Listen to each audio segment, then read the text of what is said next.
I was doing some things a couple of years ago, trying to help a woman develop a documentary. And we went through this whole exercise and I did all this work for her. And at the end, and I was, like, okay, so what do you think? And she was like, I just don't like documentaries. And I was just like, what are you doing here? Yeah. And she was like, I just really have a hard time with them. And I'm like,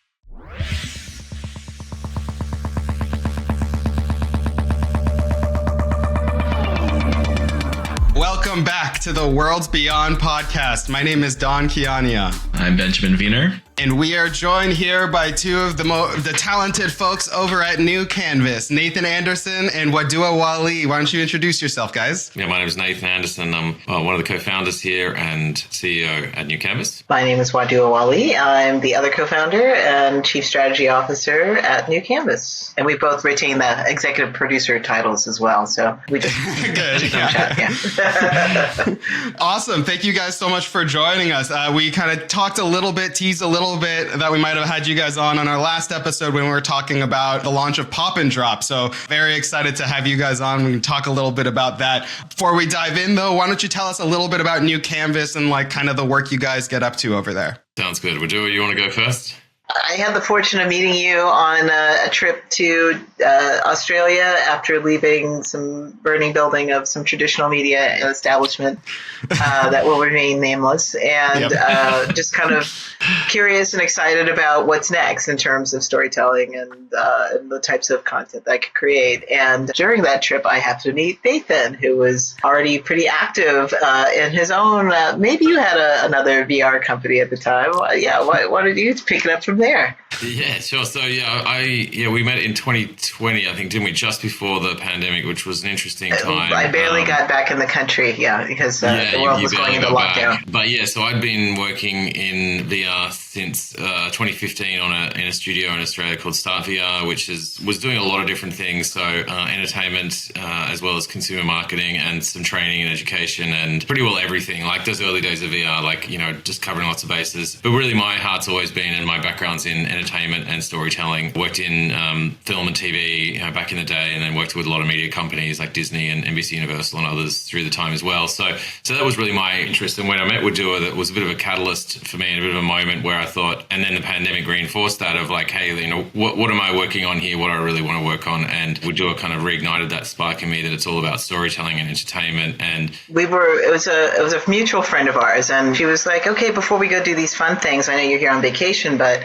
my friend Nathan and his company are doing this. Can we hit that mixer before? I was like, I'm always down. So I went and checked out the different types of content that company was making. And I was just really drawn to the narrative pieces. And somehow Nathan and I ended up just kind of mind melding about stories and entertainment. And like Nathan was saying, we were, just reinvigorated by all these things. And kind of like, future of storytelling. That's interesting. And like I said, barely got back in the country as the world went into full lockdown, and we just continued to stay in touch over the course of that year. And by the end of 2021, he was like, you have an interest in this.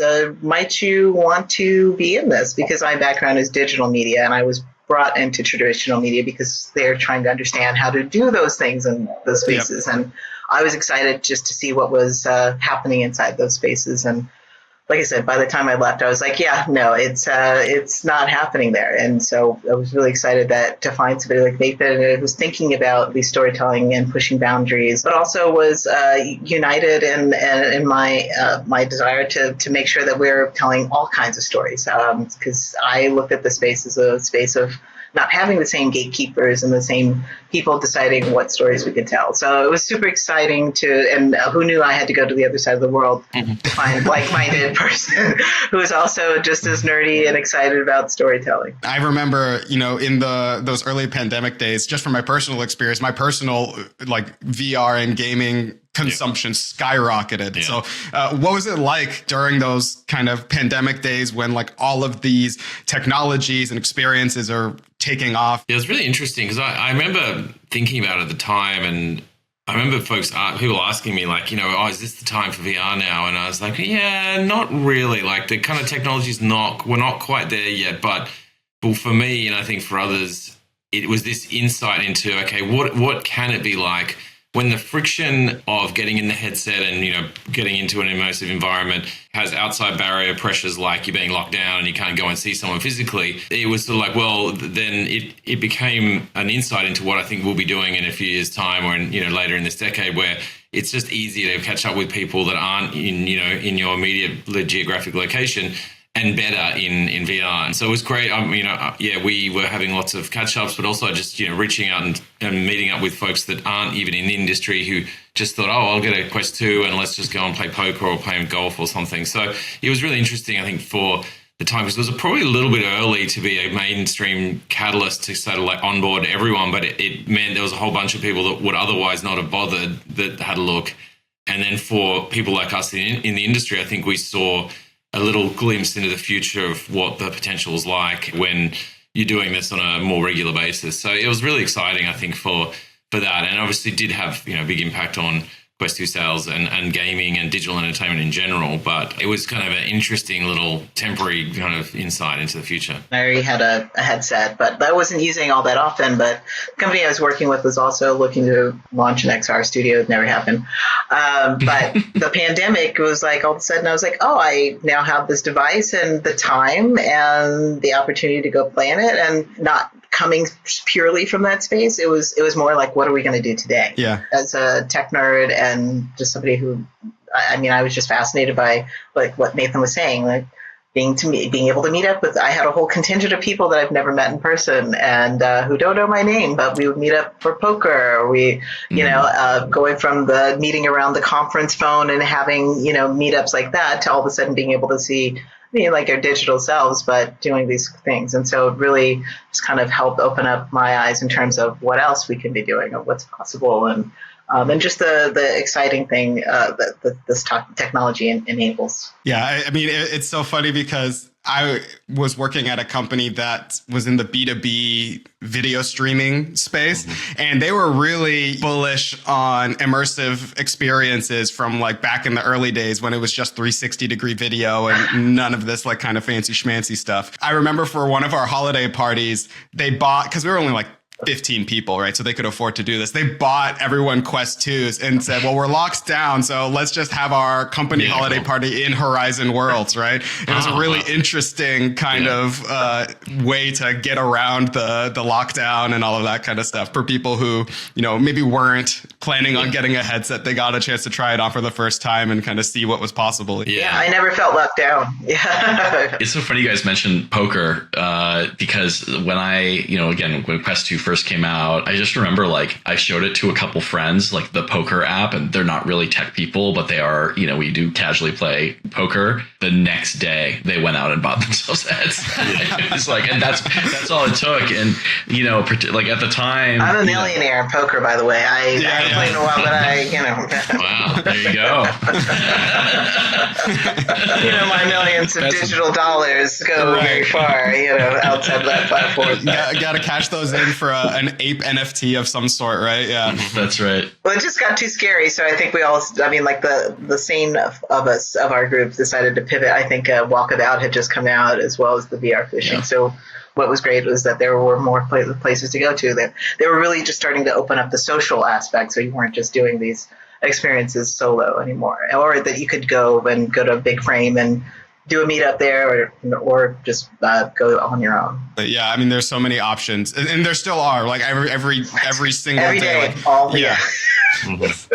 I guess the first thing with New Canvas we did we were able to spin out a lot of the entertainment assets and IP from the previous business I was working in, and so we kind of had a head start into that, and we intentionally just want to focus on, and sort of coming back to my experience prior where, we were looking at VR and it could do everything for everyone, and we're trying to do everything for everyone. We're like, let's just keep it really simple. Let's focus on exactly what we want and where we want to continue. So we, said no probably quite a lot early on about, projects to work on, but it was more about let's focus on key areas of innovation and creativity in the immersive entertainment space. So kind of, as broad as that can be, focusing on narrative primarily, but also obviously the incorporating agency and interactivity as well. We're very careful to say in our new canvas projects, we never want someone to feel blocked through not being able to complete a certain mechanic or resolve a goal or a puzzle to be able to move forward. So we're kind of leaning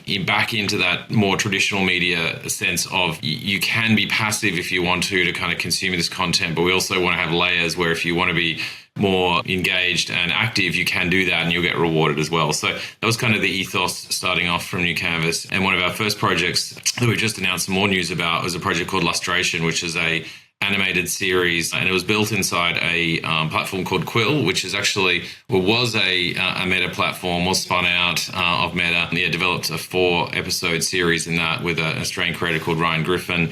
And then Lustration is a story about this conspiracy that happens in the afterlife and the detectives who are kind of involved in uncovering that. So it's a very high concept fantasy experience. We're fortunate to premiere that at South by Southwest in 22, and then it went to Venice and did a whole bunch of festivals around. And that was for us a kind of a and won awards. You're bearing the lead. It's an award-winning show, by the way. Yeah, and it was it kind of typifies the sort of work we're trying to do, where there's some sort of level of innovation. And that project was like for us thinking about how does a linear format still remain interactive. And we looked at projects in the real world like immersive theatre, like Sleep No More and others, where there's essentially a theatre production going on, but you can work out where you want to be within that space, and you can consume the perspective of the story is yours to choose. That inspired the Lustration series, and that was sort of for us, I guess, one of the first projects we did in New Canvas, but it was something we kept on working on since then. But this year, though, as well, we started looking more broadly, and it probably even started, last year, was looking at some other areas of what's happening in the immersive space. Obviously, gaming is a much more mature category within immersive, and we're always very interested in social as well. And so we didn't want to be hemmed in by just working on narrative stuff. We also didn't want to undermine that focus, and so we set up a new label or a division within the studio called NC Play, and that's really about social and gaming extensions of projects or new experiments as well. And that's where we get to pop and drop, which we'll kind of chat about a bit as well. But the other thing about Lustration, for example, there is we are working on a second series for the VR, but we're also just started prototyping a PC game for that. So it's going to be a Steam title, full flat screen game. And so that's not immersive, but for us, it's an extension of that same immersive world. And we'll use those in a multi-platform transmedia perspective to kind of just reach more audiences and extend that story into different worlds as well. Aid discovery 100%, like around our projects that make sense, but also testing these other spaces because we talk about what's missing in VR, and it is the social element. And there's something about putting it on and putting a headset on and suddenly losing the people around you. And so, it's still experimental time of figuring out, these formats and how to push them all together. So it's also, it's just for future-proofing our business and extending our capabilities across these spaces. Probably the other thing to just talk about quickly on New Canvas too is we're intentionally kind of lean. We're essentially a producer-led studio, so we have intentionally limited production resources in-house. We do have, some technical and creative skills, but our approach is more to partner with other studios and creative folks. So in a co-production model. So Lustration was a partnership with a writer-director in Australia called Ryan Griffin, and we did put a small team together for that. So it sort of operates a little bit more like a freelance independent production company for film. So we kind of, we'll have a core creative team, we'll have some heads of department, and then we'll kind of recruit team members and work on a project and come together and then disband. So there's a kind of a network of folks. So for the Lustration game, for example, we're working with an Australian game studio called Chaos Theory Games, who've done a lot of great VR and flat screen games. And so that's, we're working with them to do that. So the benefit of that co-production model for us is that we can cover more ground from a production perspective. We're not saying, we just have to look at this type of animation or this type of live action. On our slate, we have anything from the Lustration, immersive series, which is in Quill, so it's a hand-drawn in VR pipeline, animated pipeline, through to volumetric projects, through to live action. And so we'll partner with different folks across that. For us, it feels like that's an important element for us at the moment, to be able to cover a lot of technical ground and, explore stories in different areas. Because I think, as we've talked about already, and I feel probably everyone agrees, it's really a time for experimentation right now. We need to explore and develop new formats and new ways of packaging the content that are going to offer something to audiences and to players they haven't been finding. So that's a key part to our approach is collaboration with creative folks as well. Well, and that's how we kind of know each other, right? Exactly. Yeah, that's how we. Yep, that's right. That's how we get to work together, Ben. So yeah, that's exactly it. We're always looking for people like yourself and others who have expertise and domain knowledge, and we can. And there has to be a kind of a bit of charisma and a bit of chemistry as well, where we can work together. And that's that in that moment, I think something exciting comes out where you can mix disciplines and mix backgrounds and experiences and find something new. And that's sort of what we feel needs to happen in this broader immersive entertainment space to keep growing it as well. Because we know it's still growing, but at the same time, we've got a long way to go before we can really capture the attention of the mainstream audience, whatever that means. But the essentially the broader audience than what's in the industry right now. How did you guys come up from the concepts of the game to like the decisions you guys made along the way? Yeah, it was kind of a very unusual pathway for this project. So I was actually doing some work with another VR studio called Toast Interactive, and I was very interested in Horizon Worlds. So I managed to talk my way into getting to the summit, the Creator Summit last year. That's when I met Ben and some others, and I think it was around a fire pit at a hotel in Palo Alto, and probably too many expensive cocktails, but it seemed to work well at the time. I think we had the right amount. So we hadn't started working at that point, but then the idea for Pop and Drop came out of that studio, and that was sort of greenlit provisionally by Meta at the time. So Wadooah then got more involved from that stage. And that's when we sort of started putting the team together as well. So, called out to Ben, and Ben also connected us up with a great developer that we worked with on the project as well. And there's a few other folks that kind of we pulled in to work with it. But so it was kind of an unusual pathway also in. Also a great content person. Shout out to Jessica.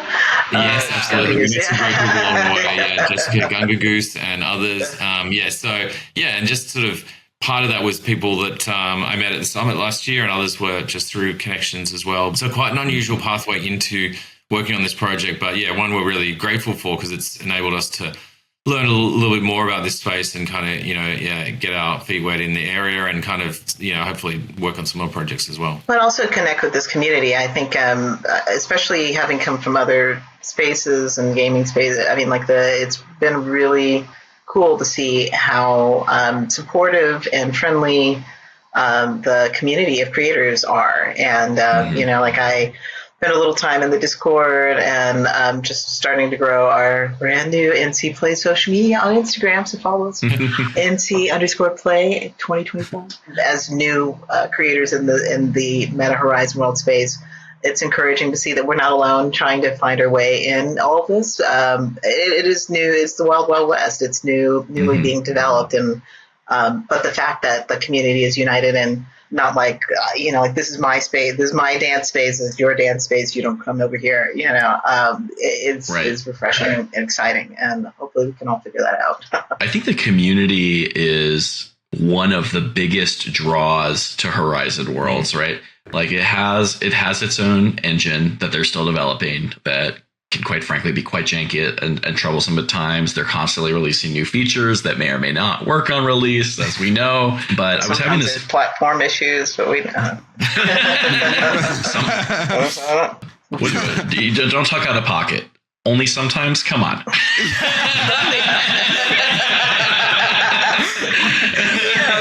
I'm trying to be kind and generous here.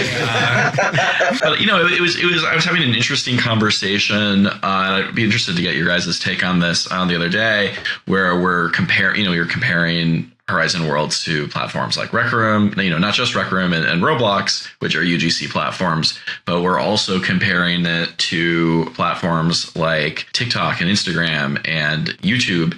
We have a very different audience from something like Facebook games, right? Facebook or YouTube games, right? Like the very different audience. I think it's a much younger audience. And so when we look at these other social media platforms, one of the things where I see Horizon Worlds headed is creators as influencers. And you see this a lot more with like more traditional studios as well. I think that like engaging with the audience has gone up, particularly with the release of early access on Steam. I think developers are learning that it's actually really helpful to engage with an audience before, the game is finished being developed.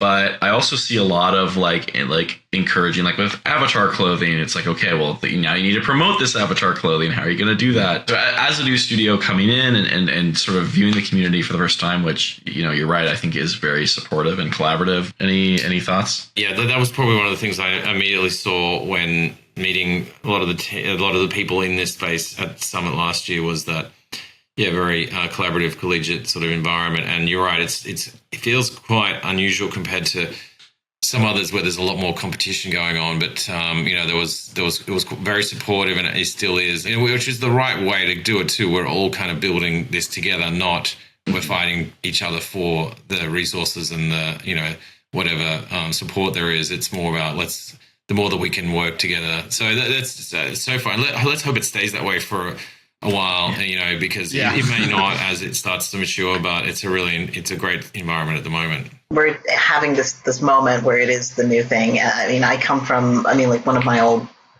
spaces is the MCN or multi-channel network spaces for the kids at home. So when, I was first looking at the moves that Meta was making toward their Meta Creator Program, I was like, oh, this is similar to YouTube Creator Program. And maybe because at that time, but what was that, like 2010s, that it was a little bit more mature, and so you already had your millionaires. That's what we call them, the people with the 1 million plus following, and they were always willing and happy to partner with the other millionaires. So, but the people that were just starting, if you didn't have 1 million, and so it was very stratified, and people were a little bit more. A bit more closed off in terms of collaboration or wanting to share tips and tricks. But overall, if you were part of the YouTube Creator Program, you were kind of like, okay, you were a part of the in crowd, but it was still what levels you could get to, what access you could get to were still stratified. So I hope that this doesn't trend this way. It would be great if it could stay where everybody is looking to benefit the entire space. But I think that's how YouTube benefited back then, is that all the creators were just united and leaning in and throwing things at the wall and seeing what worked. So if nothing else, I will say it's good to be here now, so that we're not at the place where the YouTube has already been sold to the Google company, and now it's taken on this other form. Are you finding that not only like the communities that are like supporting you guys in building these experiences, but like the communities of fans and players of your games, like their behaviors and attitudes are different between like the narrative crowd versus the social crowd, or are you seeing a lot of commonalities between them? Given the fact that it's barely been a month since we launched, because we launched Pop and Drop, the soft launch, the soft beta on June 19th. So we're looking at all of those metrics in the data, and I think the cool thing is being able to go to some of these more VR or non-platform specific spaces like AWE or the Next Stage Summit that I'm going to be able to tell people that we're also playing in this space. I think invites that cross collaboration or that lean in, because people have been excited about what we've been doing on the new Canvas side already. And I think that, like for other people that might be looking at the age difference and some of the other things that are there and think that this is a scary space, I think that it's encouraging for them to see like, oh, what is this like? And the way that we built Pop and Drop was true to form.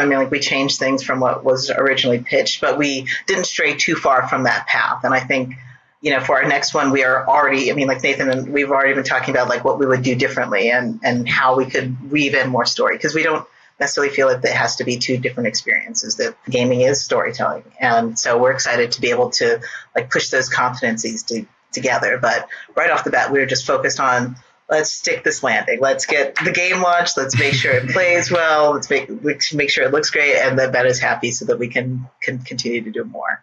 Yeah, it's definitely like we have noticed it's a different sort of audience demographic who we will usually be talking to as well, which is good. So it's nice to be diversified there as well. But yeah, it's a younger crowd, much different expectations around the session times as well. We're talking about much more immediate kind of payoff and very quick hit kind of content. So we're developing some projects at the moment. One series, will be an hour Another one, potentially could be in 90 minutes. And that will be episodic, but it's a much longer format. So we spend more time getting people into that. And rightly so, it's encouraged. You really got to hit the action quick. You got to be in the game within 20 seconds. It's a different type of approach for us.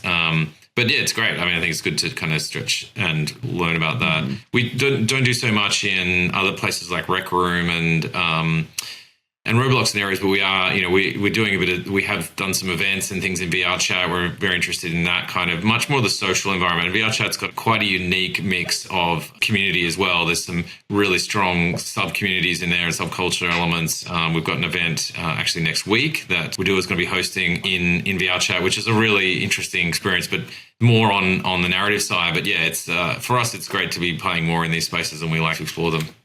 Well, and also we were really encouraged at the beginning of the year. There was a bunch of reports that came out around the state of gaming and just the shifts that's been going on in general. And between the fall offs between the larger studios and AAA games, but the numbers we were seeing was that the demographics were opening up, and so there was a larger opportunity to try and create experiences that would court these audiences that were outside of the existing ones. In a sense, we're also kind of like we were saying, future-proofing. We're building for those audiences. So the more headsets and devices that are coming out, the more we want to have showcase the fact that there is content here for you.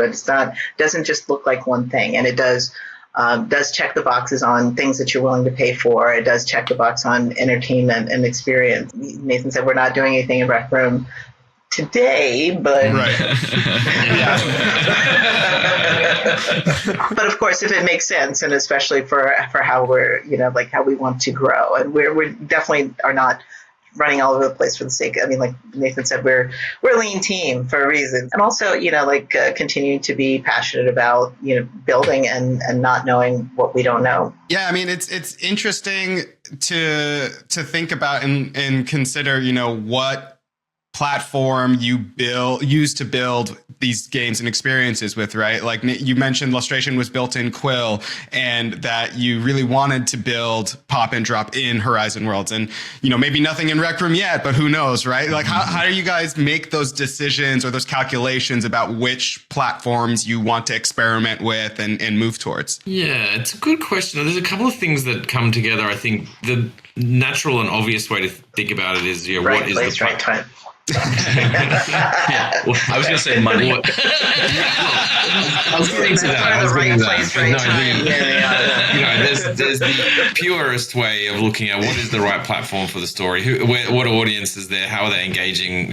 With the content. So Pop and Drop is a very, fun, simple experience, which is about social dynamics, so Horizon Worlds is the right platform for that. And it's a quick hit kind of experience. Whereas, other properties we've got, won't make sense. So you kind of, the purest and idealistic way is saying what's the right platform for the content and the story.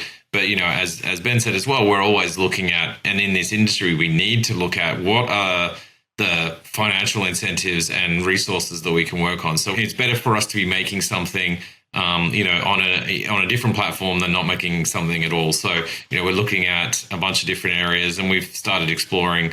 There's some good AR opportunities around at the moment. We're very impressed with what Snap had at AWE, and kind of looking at that and how we can extend.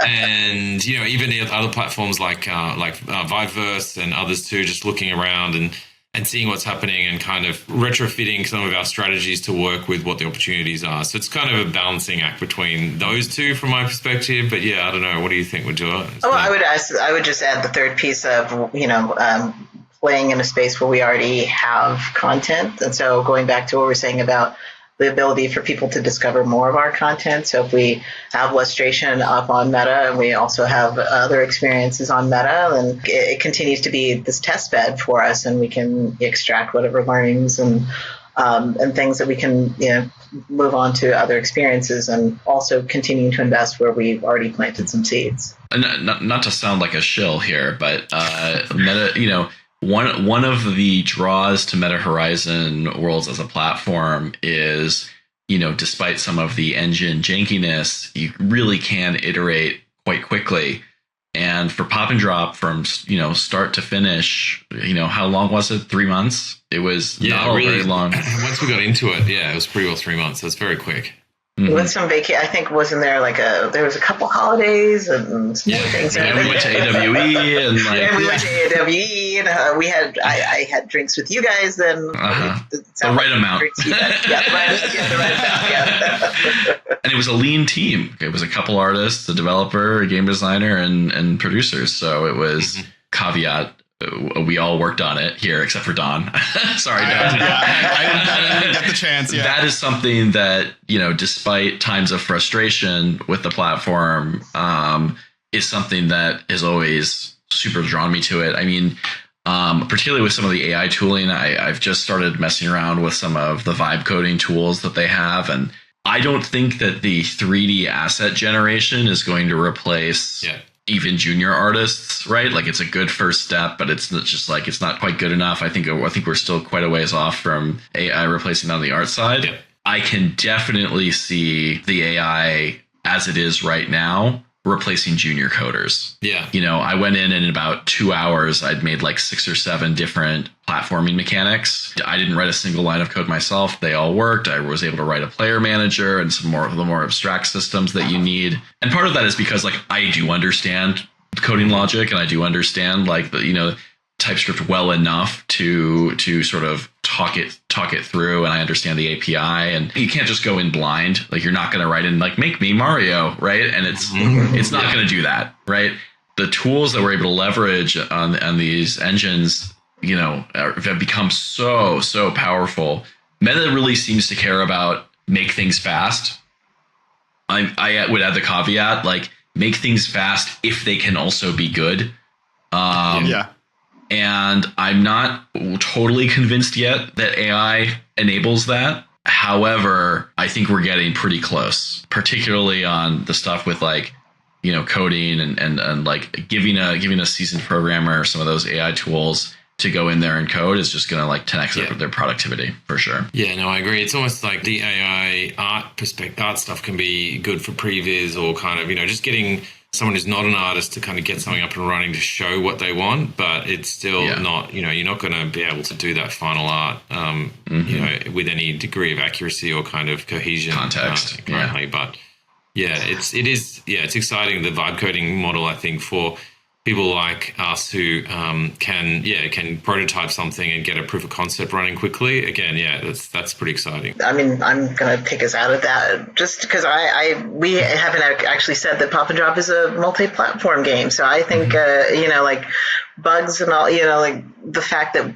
right away, right out the gate, we could say we've dropped this multi-platform experience. So for VR and mobile and the web, and there's not a lot of, this is the new frontier that people are pushing into. So when I was telling people about this, because usually when I tell my friends about what we're working on, they're like, oh, that's cool, but that's headset, right? Okay, bye. But I was now I can say, that's I'll be in the headset. If you want to play, if you want to join on your phone, or if you want to join from from the web, I'll see you there. And then it's a game changer. Then it's really? Mm-hmm. And I think looking at this from the outside in, and because, I'm definitely always thinking about how do we bring more people, how do we, not just our stuff, but into the space and help validate it. And so I think for all its flaws and the pain that, that we've had at different times getting it out there, that is something, that's pretty good, just, huge thing to celebrate. For what it's worth, we were talking a little bit about AI here, and I've been experimenting with it these past few weeks. We used zero AI in Pop and Drop, and we still were able to use the platform to produce what I would say is a quite polished experience in just a few months, with a small team. Even without those additional AI tooling, it's just really incredible how quickly you can iterate and develop. And like you were saying, Wadooah, it's accessible to truly anyone, right? Not a lot of experiences out there, basically none, are accessible to web and mobile and headset, right? Me personally, my headset's been gathering dust in the garage for God knows how long. I'm gonna try Pop and Drop on my computer or my phone, probably, right? It's fun, but the best experience. I'm a purist. I love it in the headset, but you can have the fun. You will still have a fun time in those other ways. So as you guys were. Because we've talked a little bit about designing for mobile versus headset in some of our past episodes. Was there anything you guys did from the outset to make it, a smooth development process? Yeah, I mean, I think we certainly had some challenges along the way, but Oh, that was me smiling. Smile away. Great. well, I remember you saying that, Ben. It's like, this is a very smooth project. Like, I mean, yeah, it was. We had a good team of people, and but you know, the game development is hard. It always, you know, it always goes wrong. Like the success of projects is about the strength of the team to overcome those and kind of navigate and work through and kind of, in some ways, find a creative solution to a constraint that is, you know, causing that as well. So there's a good example, and I think this was actually your idea, Ben, where in Pop and Drop you obviously can play with others, but then if you don't have as many people in the session, we'll throw some NPCs in there to kind of fill out the room. But the way that works is that you sit on a chair floating above a shark tank, but the NPCs don't sit properly. And we found that out kind of late, and they were like, oh, the seating is going to work, but then it sort of... This was very important for meta for us to use the seats, by the way. Even though it was just released, it was like being wedged in the... So originally the seating gizmo didn't exist. It hadn't been released. We weren't able to use it, or it had some limitations, so we weren't able to use it at all, which is, you know, the first thing I said, I think, when you introduced me to the concept. Yeah, you're like, we can't really sit. And we're like, oh, okay. But then we could. And then we could sit, but we couldn't control when you get in and out of it. Then we could pretty late in development. And so at that time, you know, they have like an NPC tool that is pretty great, all things considered. And it behaves exactly like a player. So you don't have to have like two different sets of, you know, functions in the code for that. Except when it doesn't behave like a player when it comes to sitting. So there are three NPCs that look like, you know, Horizon avatars hidden under the world somewhere. Yeah, the bodies are gone now. The bodies are bottom of the shark bodies. They're just outside the play space. So we kind of had this very fun idea, and this is an example of how you kind of, I guess, work around things. And it was your idea, Ben. So credit to you on that. Let's put the NPCs off in a non-visible play space and then have proxies sit in for them in the chairs that we can then control. And the idea was, let's just make them fun little sea creatures because they're going to get eaten by a shark. So that makes sense. So that was with limited movement or worried about, you know, looking weird. Yeah. So that was like a kind of creative workaround, which I think is a good example of, you know, there was a problem, there was an issue with the platform that we couldn't really resolve, but how can you kind of implement a solution to that? What actually I think is actually even better, because it's kind of the generic NPC sitting there playing against them was like a bit boring, and we want to do more to animate the sea creatures and do some fun there. It's sort of nice that you're playing against these abstracted, you know, different animals versus some... And they're mean, and you want to take them out. They do. The crab is... You got to look out for the crab. The crab is... Paula's no joke either. It goes back and forth. Paula's my nemesis. Yeah. It goes between Curbs, the crab, and Paula. Which was actually named for our producer on the project, Kirby. Yeah, shout out to Kirby. Yep. Shout out to Curbs. Who is the opposite of Crabby. He is like the nicest guy. He's super friendly. Just smiling on meetings. I mean, whereas the Crab is like angry. Not you want to go up against us. Kirby's probably happy to know that his Crab might have actually the best win ratio of anyone. We should add that to the leaderboard, you know, like see which of the NPCs. As you guys are building Pop and Drop, you maybe like encounter these, you know, quirks of the platform, what have you, right? Does it do any of these spark any ideas for future mechanics or games down the line that maybe, you know, like you said, for example, you got the ability to place avatars in seats late in the game. Does that spark any ideas now that you've had exposure to some of these tools? Oh yeah, lots of ideas. We've got you know, the one I'm thinking about, how we kind of really lean into the multi-platform aspect and, you know, have like a game that requires sort of two people playing together, and it's best that one of them plays on mobile and you know, they both could be in VR, but one's on mobile, one's in a 2D environment, one's kind of, you know, in 3D and VR, and how you could, because I think there's a lot of opportunity for that sort of thing where you lean into the cross-platform nature of it. Because that was, you know, that's certainly a challenge at the moment, building one game that works across different platforms with the UI and everything as well. And you find that in that instance, always one of the platforms is the best experience versus, you know, doing the same thing on the other. But looking at creating a title which has an intended version of it, which is mobile only, and then one which is VR, which I think will be. So yeah, lots of different ideas. As we're kind of looking to wrap things up a little bit, I'm curious, do you guys have any tips for creators who are looking to work with studios and building these types of experiences, now that you got a couple of these games under your belt? Be willing to be a problem solver. I think, coming with a solid idea. I mean, knowing that even that idea, just having that base, it'll probably jump the shark. No pun intended. It will not look like it's not probably going to look exactly the way you pitched it, but just have the stomach and the vision for that, and also really thinking through the things that would make a good game fun to play. That would be it sounds simple, but it starts with the good idea first and foremost, and then you can build all the dazzle on top. Feel free to reach out and kind of engage, but then when you do that, it's about understanding what the parties are going to bring, like what you are going to bring, what you're going to be doing, and what you're looking for someone to help you with as well. And it can't just be like, I can't find money for this myself. You guys find money for it. Because that's, for us, it's like, well, if we're finding money, why don't we find money for our own things or other things as well? Like, there needs to be a value transaction, which is about the value that all the parties bring together. And, as a creator, I've identified this area I need help in. Let's collaborate on this versus I just see you as a pathway to helping me do my thing. Bring my vision to life. Yeah. Because I would just add also, like, knowing what you bring to the party and also knowing we don't do that. So like I was having a conversation earlier today with somebody, they're like, I've got a great idea for a graphic novel and I can see it in, like an AR or VR. But, it would be great if you could just also like do the merchandising and you could print that 3D comic. And I'm like, just toss that on there. Yeah.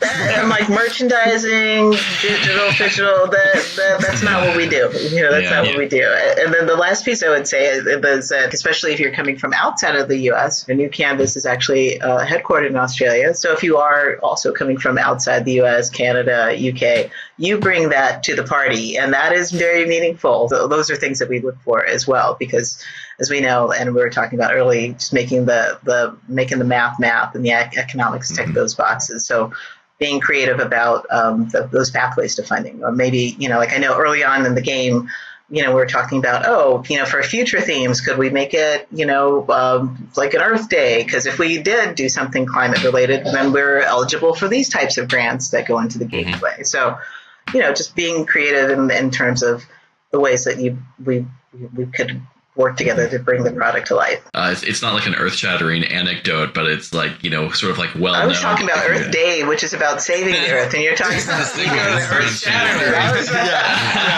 Well, it's like... just like back to your previous point, it's easy to come up with an idea. If you want to be the idea guy, you better be prepared to also be the money guy. Yeah, and bringing equal value. So it's like, I've got this access to resources and these, but I need to add something to that, and so it's not about help my dreams come true. It's more like I've got a part of the way there, and I think together we can get closer. So. Here's the idea. You're welcome. You're right.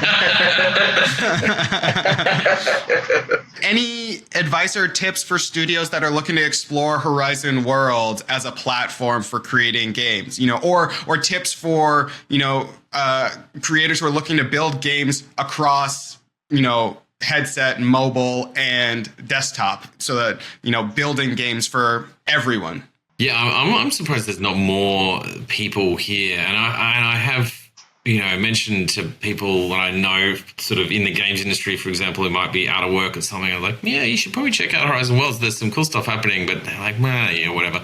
But I would just encourage people to get in and have a look, because it's actually, there's a good community. There's some great incentives and support that you can get if you can package the right idea up, but also just the engagement model that Meta have is really positive as well. Like there's, it's not something that a big studio is going to go to straight away, but for an indie team or a couple of folks who kind of know what they're doing, there's some great ways you can get stuff out quickly and experiment and do some things, and it's a really viable market. So I guess it's just about getting in and doing it. It's sort of, I would encourage a lot of people who may have some spare time or kind of have some experience in this to look at it. But we don't want to shout about it too much because we just like all the fun people that are here right now. But it is surprising that more people aren't taking notice. Yeah, there's definitely issues still, but there's some great support and resources, and the platform's getting better all the time. And I think it's really it's doing well, and I think it's a great place to explore and do something with the backing of a very big corporation. You know, the shares to Instagram and have a link direct back to your world. That's a whole world there that's just waiting to happen. There's no other platforms that are going to be able to do that, you know,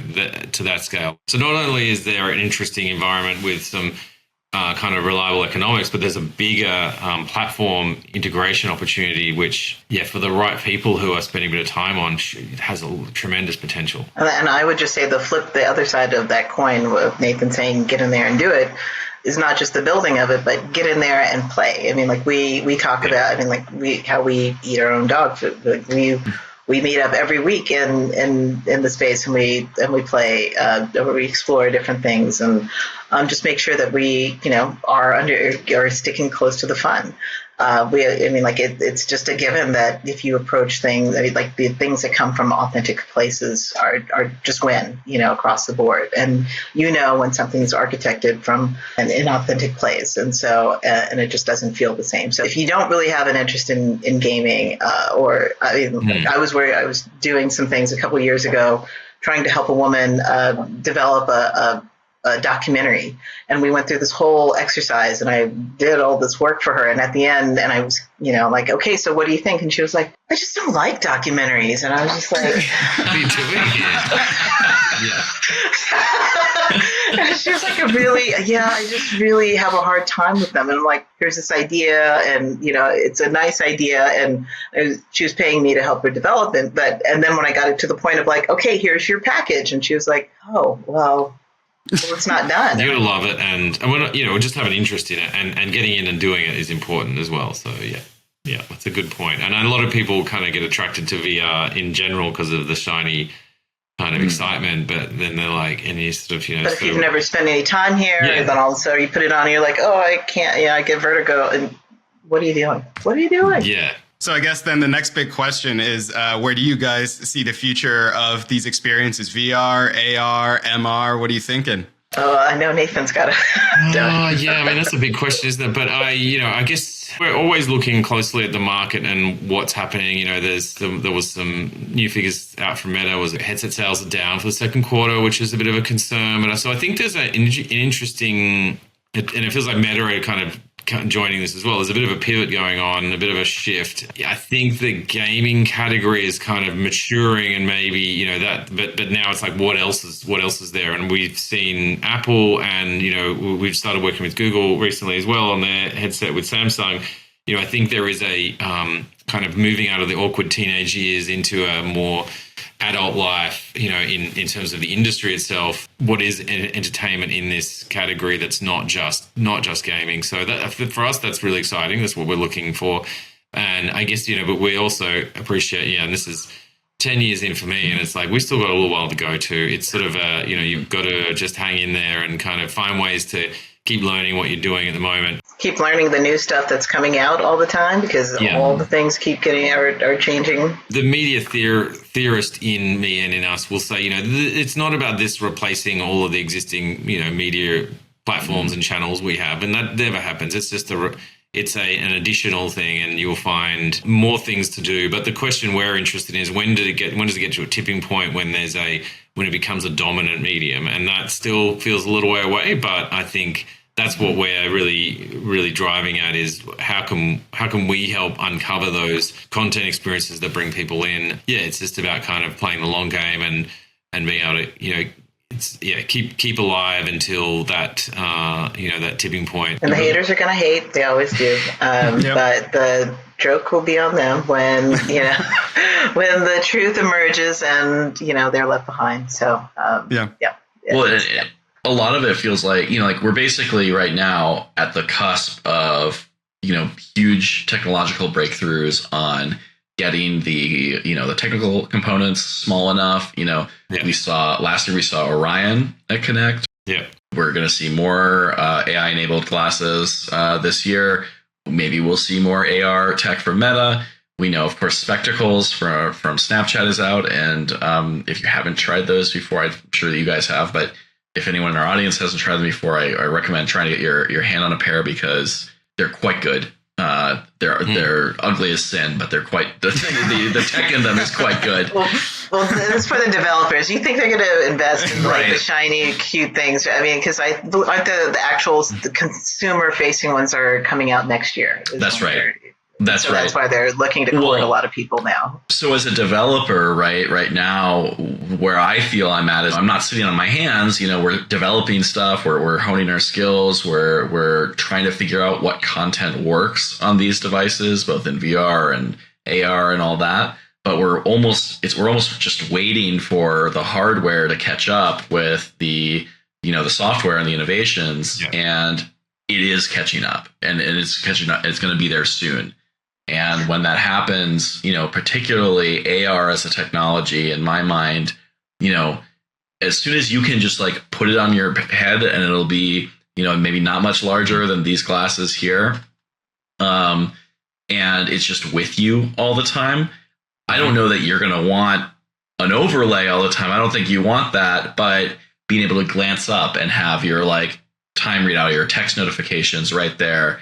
There's a lot of integration and a lot of sort of reality enhancing technology and software that is going to come along once that hardware reaches, sort of the tipping point of what is commercially viable for the masses. I would say that, this is why I appreciate the Google's roadmap, and they're like, there's going to be times that you might want to do it like this, or there might be times you want to do it like this. But I know that when I want to be fully immersed, I appreciate being able to block the world out and really be in that experience. And so I'm excited. The hardware is catching up, but also that people are really thinking about these software experiences because it's really about helping unlearn consumer behavior. We've all now been trained to go into these worlds and these access points via these ways. But the more that the people are thinking about rethinking the ways that we connect with this device to get because at the end of the day, it's all going to serve the same thing. It's consuming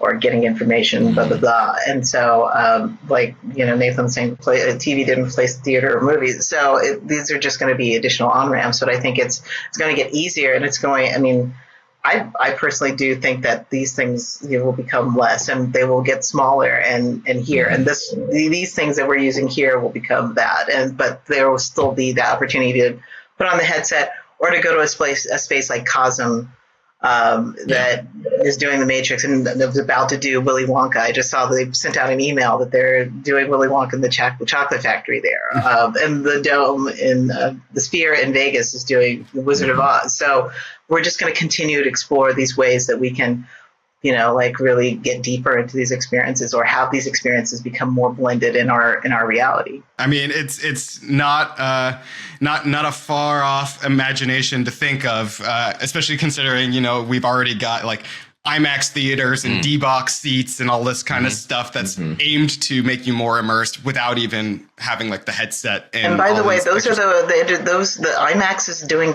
ridiculous numbers where other movie theaters are lamenting, the audiences aren't there.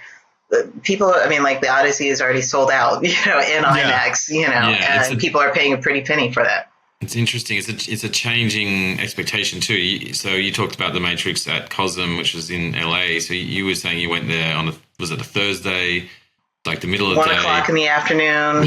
Sold out. If you go to any cinema and on that time showing a conventional film, you'd be lucky to see it like 25% full, I would think. It's like that. So it's an interesting kind of, I think the audience expectation or, what we as a society want to entertain us is kind of evolving, and that makes sense. And it always changes. So, VR and head mounted experiences are playing part of that, but the appetite will change on a societal level as well. So, but that's exciting. That's great. It's a good time to be making these things. And, as long as you can make a living and keep moving forward, then that's that's really what we need. This has been a fantastic conversation. Nathan, Wadooah, thank you both so much for taking the time to sit down with us and talk through your experiences at New Canvas and making pop and drop and beyond. You know, all of this has been really fascinating to talk about. Anything you want to point people towards? You know, we mentioned pop and drop and New Canvas and Lustration, but, you know, anything else you want to point people towards? You can go to the website, which will have you can jump off to those different places to Lustration, which is www. Oh, is it going to be go to the website down there? Is that? Yeah. Okay, great. Yeah. For all the things. Yeah, and for anyone who's watching on YouTube, definitely give us a subscribe, leave a comment if you have any thoughts or any questions you want us to address in a future episode. We're going to have tons more guests on to talk about all things immersive reality experiences. And so we appreciate all the insights we get from the awesome folks like Nathan Wadooah. So thank you guys for the time, and for everyone else who's listening, thanks for listening and subscribing. Thanks, Dylan. Thanks, Ben. Great to chat to you. Thanks for having us. Yeah. Thanks, guys.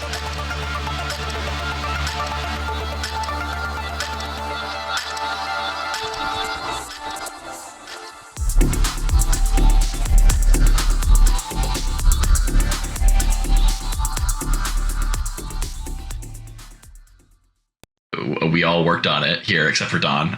Sorry, Don. I didn't get the chance. Yeah. Have you played it yet? I have not yet. Oh, Don, boo. I know. I need to get in there. Yeah. Know your audience, man. I know. It's on my docket for later today. Right. I'm gonna go in and grab some footage for editing this later, and it's gonna be a convenient excuse for me to actually play the game. Get some footage, play the game, and then come back in and cut yourself in, saying, "Yes, I definitely have played it." Pop and Drop's great. I played so much.